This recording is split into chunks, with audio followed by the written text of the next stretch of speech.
happening in cars, it's happening in hotels, it's happening when the wife is away at work and they have the girls do in-calls. Leslie works for Victim Services Peterborough, and like most people who have dealings with the sex trade, she'd rather we don't use her full name for her safety. She works with women who are or have been forced into the sex trade.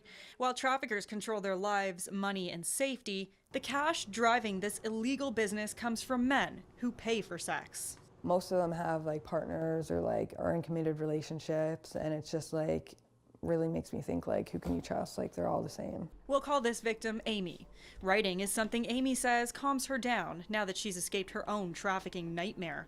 She met with hundreds of Johns in Toronto hotels.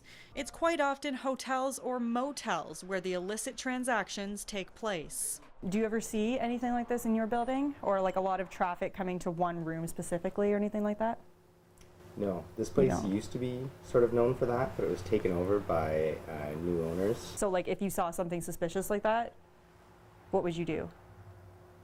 So the one time that happened here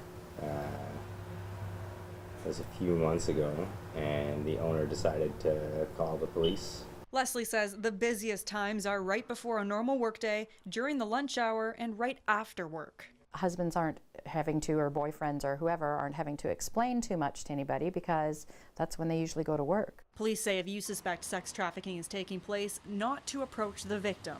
You don't know if they are being trafficked, if there's any violence on the side of it, so you would want to avoid that situation of being in a confrontation. Philman encourages calling police or Crime Stoppers with any information about suspected human trafficking.